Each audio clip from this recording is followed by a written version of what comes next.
Bonjour Michel, Salut Pierrot. voilà, je lance l'enregistrement avant même de faire les salutations d'usage amical entre nous, parce qu'on est entre nous ici euh, voilà, donc tu vas bien. Moi ça va et toi?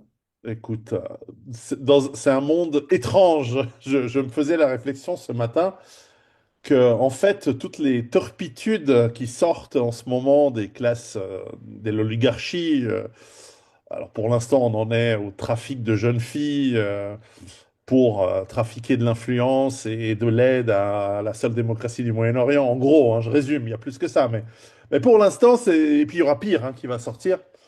Là, on commence déjà à sortir des histoires de sacrifices humains, mais vraiment, hein, Bon. Tout ça est payé par les impôts des contribuables, et c'est ça qui est formidable, quand même. C'est de s'imaginer que toi, tu bosses à 25 euros de l'heure ou, je sais pas, 14 euros dollars de l'heure aux États-Unis, dur, t'arrives pas à finir ton mois. Et justement, c'est ta fille qui va finir, tu divorces, et donc voilà, et c'est ta fille qui va finir dans les griffes de ces mecs-là. Euh, Peut-être, alors je sais que c'est un sujet qui est pas rigolo, mais est-ce que ça sent pas la fin de. Je veux dire, il y a eu Néron, il y a eu Caligula, nous on a Epstein, Macron et les Clinton. Je veux dire, est-ce que ça sent pas euh, la fin d'une civilisation, la fin de l'Empire, ou comme le disent ces auteurs d'un livre dont le nom m'échappe, enfin le nom est The Fourth Turning, les auteurs m'échappent. Mais tu vois sûrement Neil le. Ho et Voilà. William Strauss, les auteurs. Ouais, Oui, bon. Oui, ça sent pas bon en tout cas, oui. Bon, tu sais, c'est pas la première fois qu'on assiste à un effondrement civilisationnel, c'est sûrement pas la dernière fois non plus. Il n'y a pas grand-chose à en dire, hein. Ça pue, c'est tout.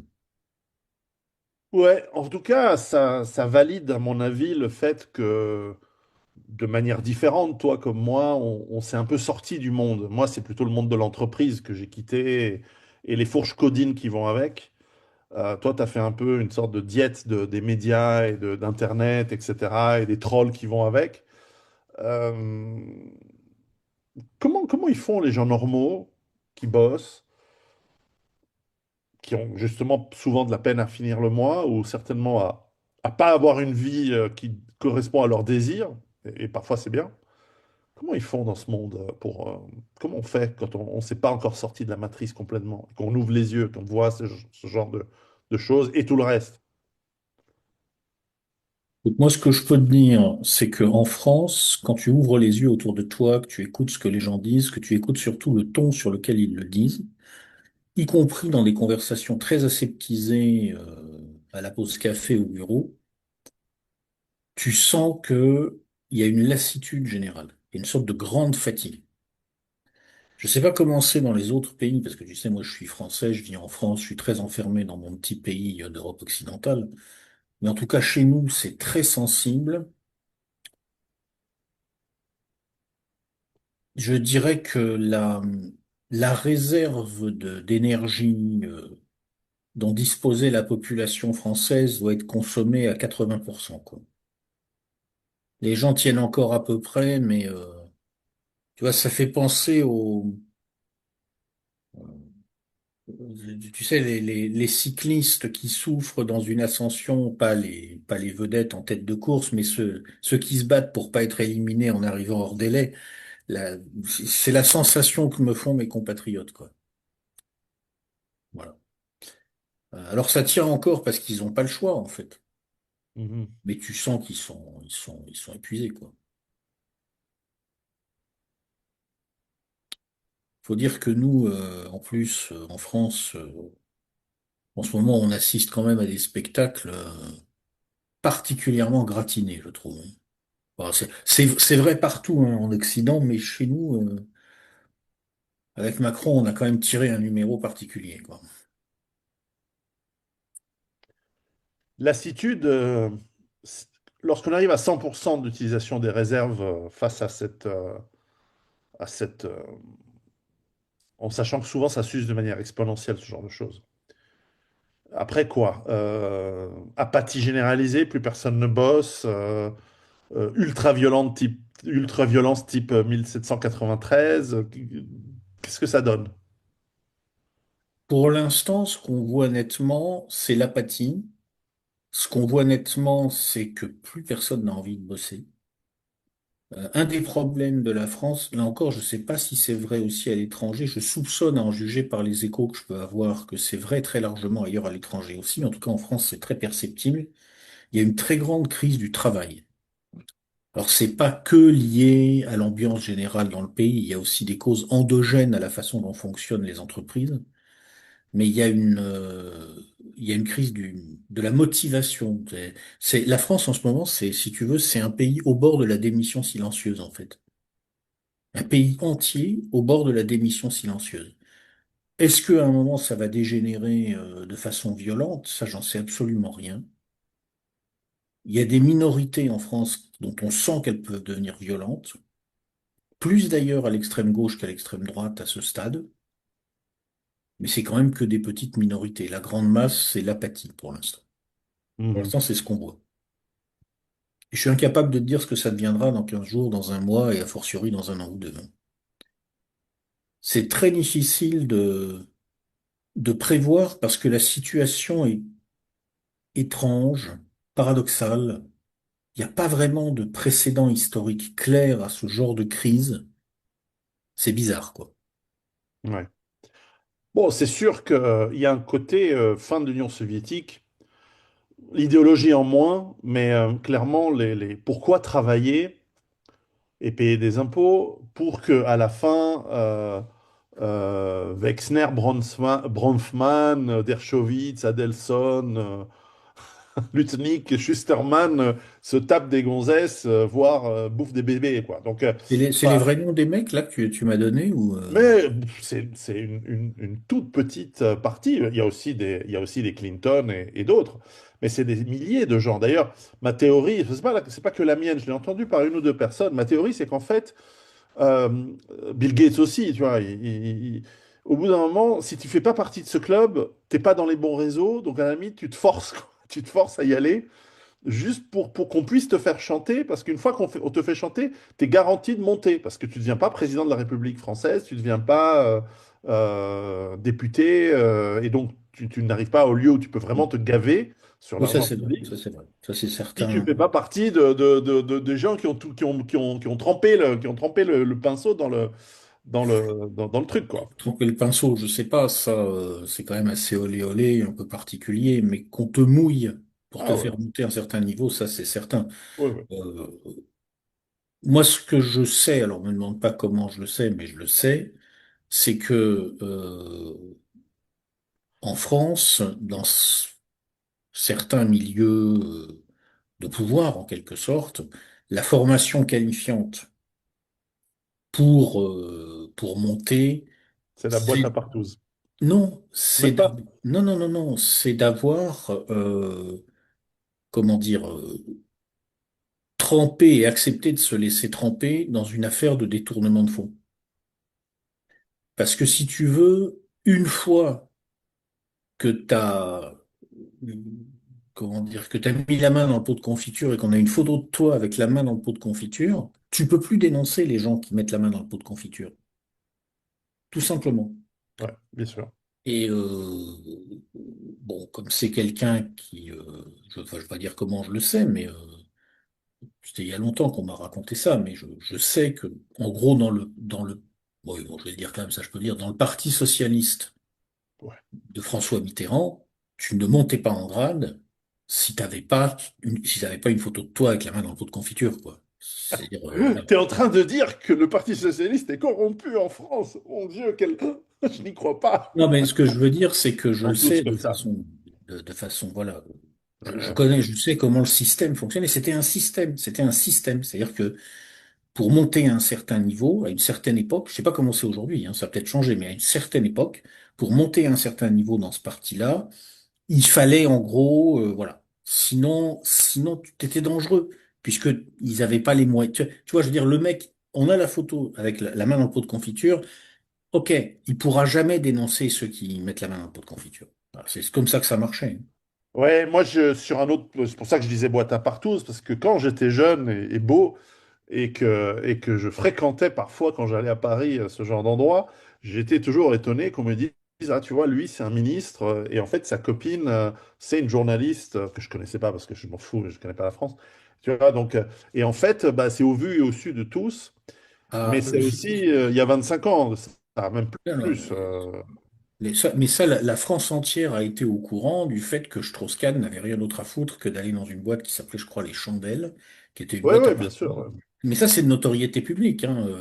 Ouais. Je crois que c'est de notoriété publique. Oui, Ouais. mais ça, c'est à la limite, si tu veux. Alors ça, tu vas dire, c'est parce que je suis C'est des français. adultes consentants à ce moment-là. J'en ai rien à foutre. Je veux dire, tant que ça se passe entre adultes consentants, mais il peut Ouais, passer sa d'accord. vie entière aux chandelles, mais sinon, je m'en tape. Un avantage de la France, par contre, c'est que tu peux pas vraiment faire chanter un homme politique parce que tu as des photos de lui, la braguette ouverte. Parce que de toute façon, on est dans un pays, et Dieu soit loué, c'est très bien comme ça, où fondamentalement, tant que ça se passe entre adultes consentants, tout le monde s'en fout. Je suis d'accord avec ce point de vue et c'est, je pense, pour ça qu'ils sont. Tu as raison que le détournement de fonds, c'est-à-dire là où il y a vraiment une loi qui est Ouais. bafouée, est beaucoup plus prenant. Et c'est aussi pour ça, à mon avis, qu'ils sont passés à un niveau supérieur. C'est qu'au bout d'un moment, Évidemment, si on a des tu vas aller photos de plus moi loin, au quoi. milieu d'un sacrifice humain d'enfant, là, c'est un autre problème. Oui, Là, on est oui. d'accord. Que celui qui n'a jamais fait de sacrifice humain d'enfant nous jette la première pierre. Non, mais c'est sûr qu'il y a de ça, hein, il y a de ça. Non, mais c'est horrible. Et tu sais, je discutais avec un ami à Jérusalem, s'il écoute cette vidéo, il se reconnaîtra, qui était extrêmement perturbé par cette histoire. D'abord, il disait, je ne veux pas aller voir les fichiers parce que je veux pas me salir les yeux et la tête, et il a bien raison. Parce qu'une fois que tu as compris le concept, bon, bah, laisse faire les vrais enquêteurs, parce que, je veux dire, savoir par quel bout on a découpé le gamin, bon, ça t'avance à quoi. En revanche, il disait, il était choqué que ces gens, notamment Epstein dans ses mails, dans ses correspondances, il montrait un suprémacisme juif euh, non seulement exacerbé envers les goïms, très raciste, mais aussi voilà, qu'il mentionnait ces sacrifices. Alors, c'est des noms de code, mais bon, tout le monde a compris au bout d'un moment ce à quoi participaient la Hillary Clinton et les autres. Et, Mais il y a des, attends, ce que tu me dis là, il y a des preuves de ça et ces preuves vont sortir, à ton avis? Bon, c'est des on-dit. non, non, il y a des faisceaux de preuves. On n'est pas encore sur Un faisceau de le- preuves, ça n'existe pas. Un faisceau d'indices, oui, ça Ah, existe. d'accord, un faisceau d'indices. Un faisceau d'indices, d'accord. Qui Parce se que là, dévoilent. Tu sais, ces fichiers sont dévoilés, ils sont dévoilés par batch. Tu vois, il y a un batch de plusieurs millions de pages oui, c'est pour et ça que les moi gens j'arrive pas. commencent à les dépouiller et puis bon, bah, ils commencent à trouver des trucs. Bon. Et lui disait, parce que c'est ça le point intéressant, il disait comment ces gens peuvent se prétendre juifs. Et je suis très d'accord avec lui, bien que j'ai pas.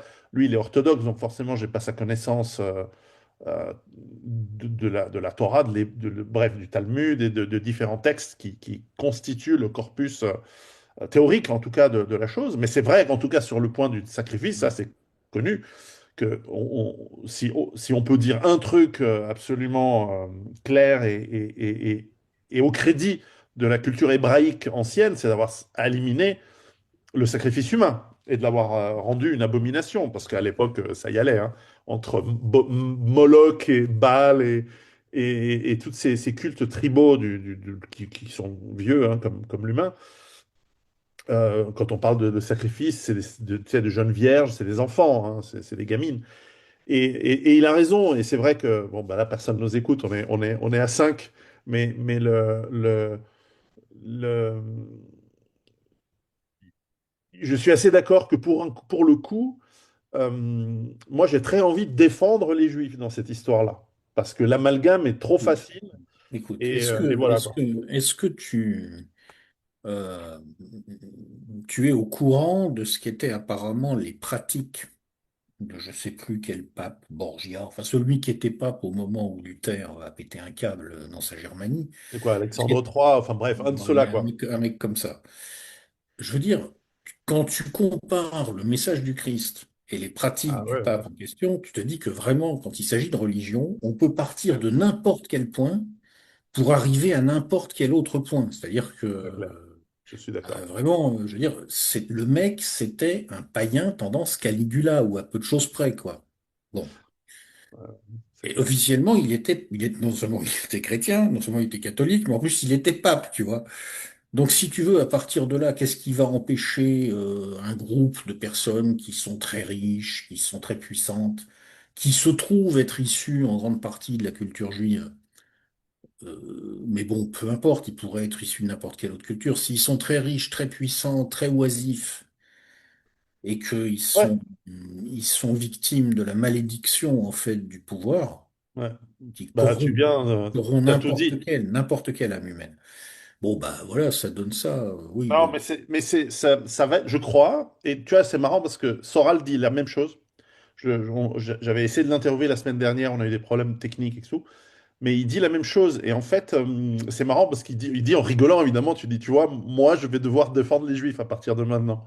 Donc, c'est, tu vois, comme quoi tout Ah, a mais une... les gens comme nous, qui, je pense que je peux t'englober dans le constat, ne sont pas antisémites, Ah mais ouais. pas non plus des philosémites stupides, c'est-à-dire qui essayent simplement de juger des faits dans leur objectivité, seront certainement amenés, effectivement, dans les décennies qui viennent, non pas à défendre les juifs, parce que je suis pas là pour défendre les gens, mais simplement à objectiver les choses et à certainement contrer les arguments qui vont commencer à arriver maintenant en masse sur le thème, parce que Epstein était juif et qu'il a fait ce qu'il a fait, donc le boucher cachère du coin de la rue, il doit commettre des sacrifices, je sais pas quoi, le soir.